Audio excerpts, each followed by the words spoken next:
or any such issues, usually you give a verbal warning to the vendor and things are okay, things are set right. But even after verbal warning, if the vendor is repeating the same issues, then you may want to suspend the vendor.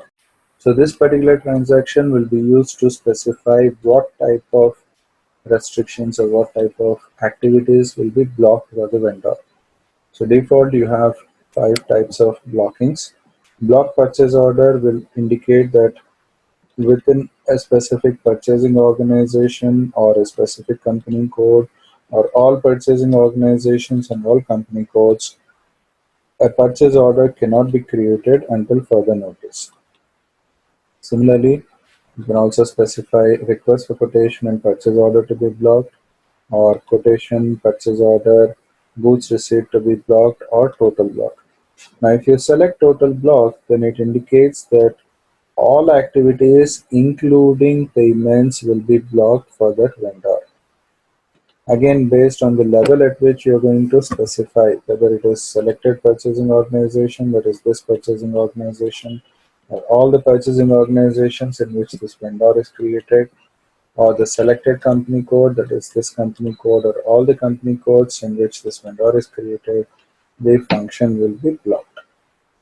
Once the issue is resolved by whatever means of negotiation is prescribed and assurances given by the vendor, if the clients want to, the end users want to use this vendor again, they come back to the screen and remove that function and uncheck those checkboxes. And the vendor can be used as a normal vendor. Now, in case after temporary suspension and the vendor has assured the company that the mistake will not be repeated and he is repeating the mistakes again, then the client may want to stop the vendor supply completely, stop using the vendor completely. So they may want to delete the vendor, but like in the material master, vendor also cannot be directly deleted because of pending activities. So even here you have a flag for deletion. You go to the transaction code XK06, enter the vendor number, company code, and purchasing organization.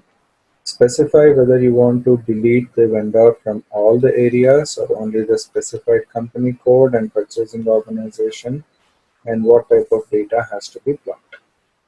So based on the type of issue or the type of blocking required, the deletion required, the end users are going to select the relevant option.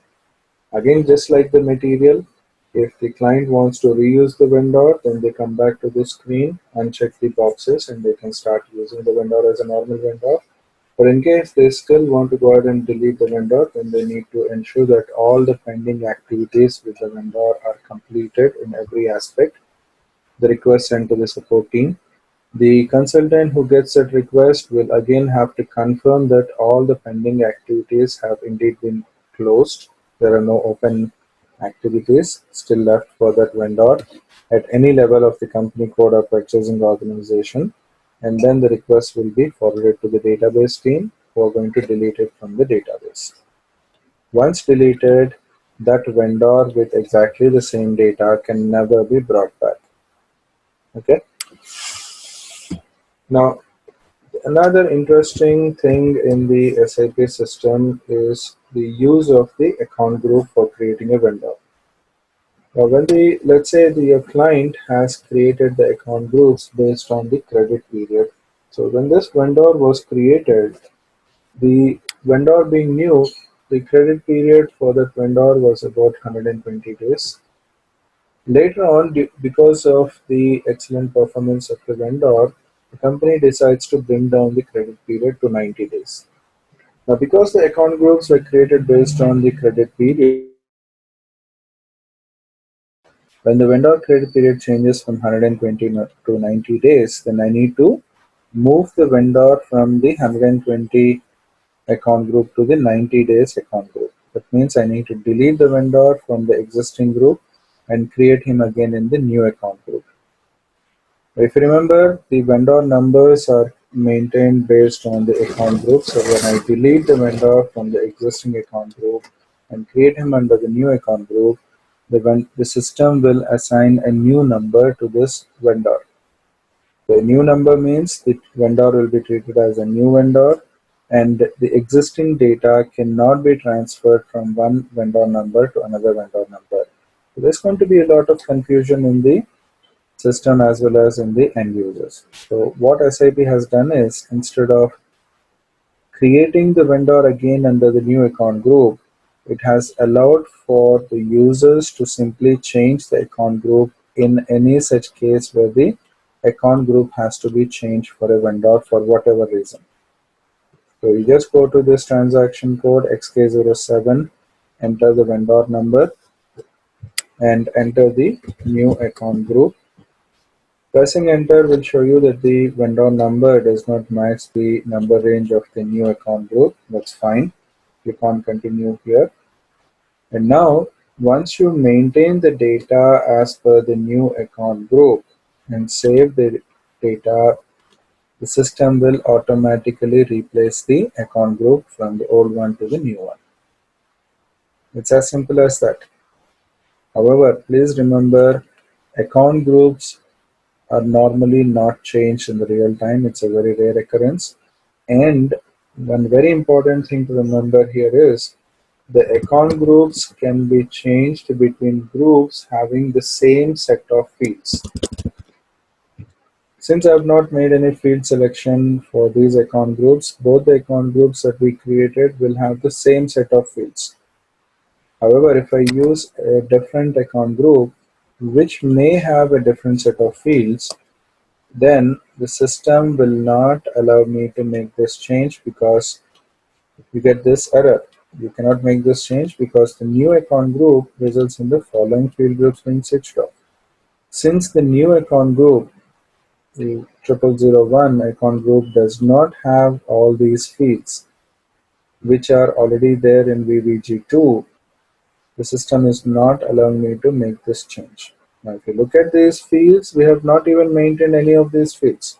Even though we have not entered any data, but because these fields are optional, but in the new account group, they are switched off. Switched off meaning they are put in the hidden mode, right? So because of that, system will not allow you to make this change. It will only allow the account group to be changed between groups having the same set of fields. Okay. So for your practice, you can change the account group any number of times, but like I said, in the real time, it's not going to be a regular affair. Now, to see the list of vendors who are available within the system, you use the transaction code MKVZ, enter a range of vendor numbers or account groups or search term or purchasing organization. Any one of these four is used for displaying the list of vendors. Clicking on execute will show you the list of vendors like the material list. This is also a standard report with standard fields. In case the company wants some additional fields, then during implementation, they're going to change the programming to add those fields additionally in this report and give it to the end user so that they can create the report as required with as many fields. Now, if you've been observing, you will see that each of these vendors, some of these vendors have more than one entry. So this is the vendor number, name, the street, country, postal code, city, the account group, search term, purchasing organization,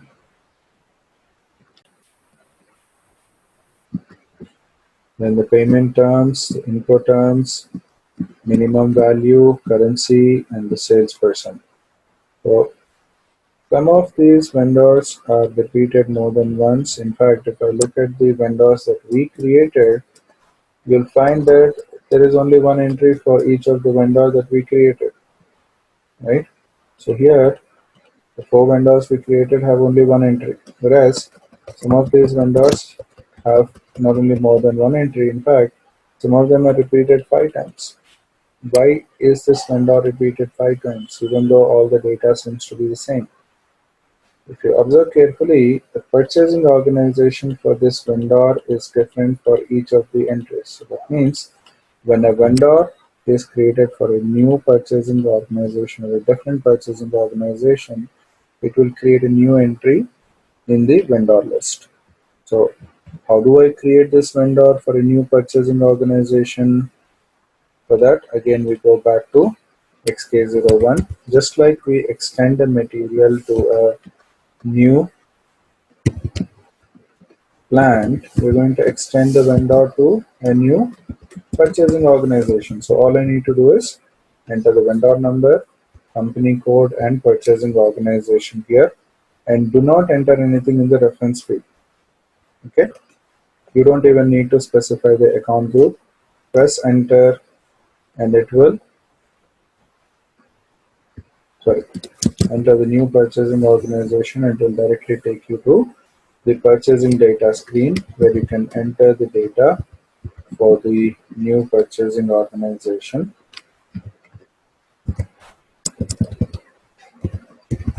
Save it, and this vendor is now created for the second purchasing organization. So like this, based on the number of vendors you have created, you can extend those vendors to all the purchasing organizations within that company code. Usually, we only extend the vendor to new purchasing organizations since the application is usually maintained for only one company code.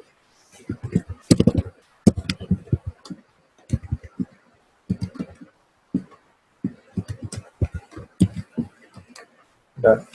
Now when I look at MKVZ, the list of vendors, enter the range of vendor numbers and click on execute.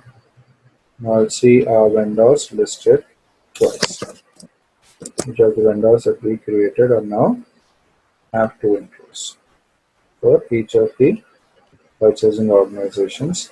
The account group is going to be the same irrespective of the purchasing organization. So if I change the account group, then it will show me that it is going to be changed in these two purchasing organizations, right? So like this, the end user activities, these are some of these are the major activities the end users carry out for a vendor master. Next, we're going to talk about the configuration.